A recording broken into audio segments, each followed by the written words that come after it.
So has there been any progress over the last 2 months with the backlog out out on the West I, Coast?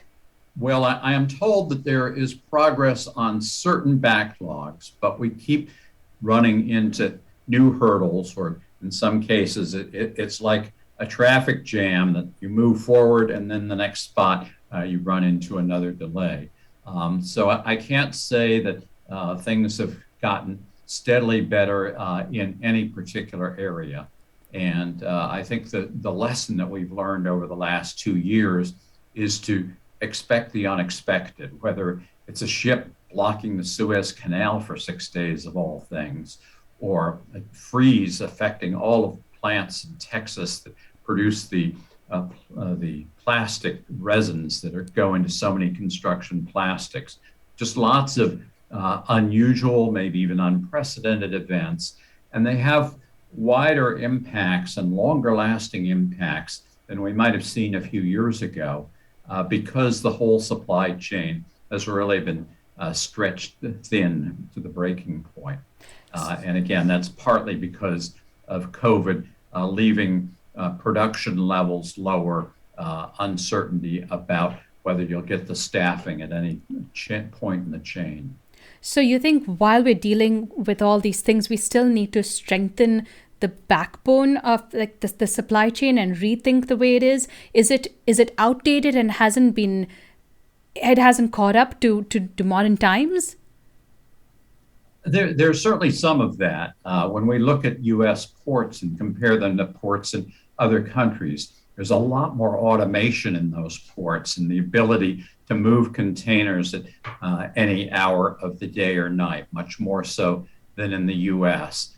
We also impose a lot of rules that make our supply and transportation network less efficient than it might be. For instance, there's a 100-year-old law called the Jones Act that says anything moved from one place in the U.S. to another by ship, the ship has to be a U.S. built, owned, and staffed by American crews. And there just aren't many shipbuilders here. There aren't many American crews. And so this greatly limits the number of ships available, hugely drives up the cost. And there are just a lot of examples in terms of regulation or customs that keep us from being as efficient as we might be. In fact, if I can recommend a book to your listeners, I just finished a book called Arriving Today by a Wall Street Journal columnist named Christopher Mims. And he does a wonderful job of explaining in a lot of short, simple, but not dumbed down chapters each stage of the supply chain, how it has evolved over time, what the obstacles are now. And I think it really improved my understanding. Is there a particular country we can look to that has been developing their supply chain and has put a lot of money into automating their processes? And Well, there are definitely quite a few ports around the world that have more automation at the port. In terms of other parts of our supply chain, I think the U.S. is unique in having such a large territory and so much moving by truck.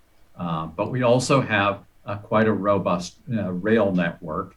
And of course, we have privately owned railroads. So they are responsible for upkeep. investment and upgrade on their track and on getting the staffing right.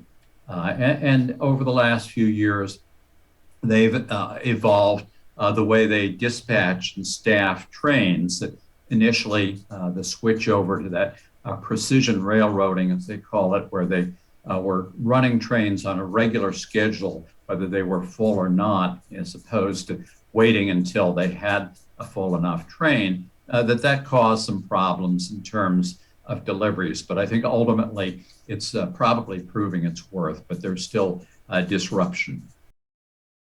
What do you think was worse, the Suez Canal or the backlog at the California ports? I would say the California ports being backed up was a bigger deal. It more directly affected Americans. But it's not cleared. There's still a backup.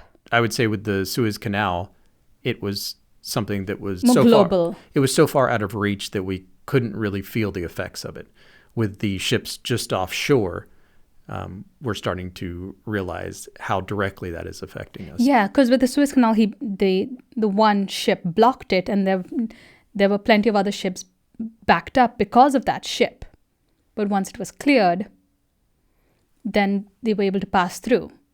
In this case, it's been months now. The issue is not someone made a bad maneuver.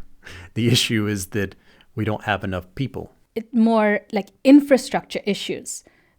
So when I was talking to Ken Simonson, I was trying to get to this point where we have to tackle two urgent issues at the same time.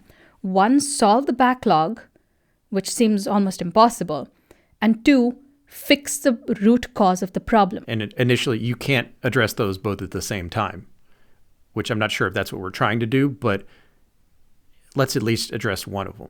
Can you really, though? Because you can't really fix the problem unless you fix the laws. And we know how long it takes to fix laws and all outdated codes and everything. That's true. I feel like there's certain things that could be done or that have been done, temporarily lifting certain restrictions to where we can get some of these ports cleared up.